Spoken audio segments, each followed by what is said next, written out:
আমরা রবকে ডাকি কিভাবে দেখেন, আমার দিকে তাকান, হাত উঠাই এমন করি, এই তুইও তুল মানে কি মুনাজাত ধরছি না, এই হাত উঠা, গলা চুলকায়, হাত চুলকায়, পা চুলকায়, রবের সাথে কি তামাশা করতেছি না? হাত উঠাইছি এইভাবে, উঠানোর পর আমার মাথা চুলকাই দিছি, আমার শরীর চুলকাই দিছি, পাঞ্জাবি আবার এমন করতেছি পরিষ্কার মানে কি? একটু বলেন না সবাই, হাতটা কার কাছে তুলছি?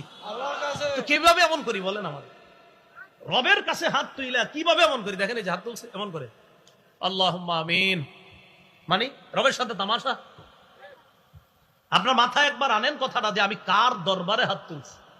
কইসব এমন দেখেন, এমন করেন, দেখবেন আপনি আজকেও পাবেন, মসজিদে খুঁজছেন এমন করে আল্লাহুম্মা আমিন মানে উনি খুব কষ্টে হাত তুলছে, ওনার মন চাইতেছে না তুলতে, এই জন্য বুঝায় আল্লাহ মাফ করে দেন মানে কি? এগুলা কি ভাই? এগুলা দেখছেননি? অলস এমন করে।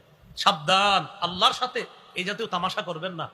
বলেন আমরা এগুলা করব না, সবাই বলেন ইনশাআল্লাহ। বলেন ইনশাআল্লাহ। বলেন বিনীত ভাবে, কাকুতি মিনতি সহকারে আল্লাহর কাছে দোয়া করুন, আল্লাহ তৌফিক দান করুন। আমিন। তো আল্লাহ বলেন তোমরা তোমাদের রবকে ডাকো, রবের কাছে দোয়া করো, তাদাররুআহু ওয়া খুফিয়া, বিনীত ভাবে, ওয়া খুফিয়া এবং চুপি সারে আল্লাহর কাছে দোয়া করো। সূরা মারিয়ামের 3 নম্বর আয়াত। জাকারিয়া নবীর গোপন দোয়ার প্রশংসা করে আল্লাহ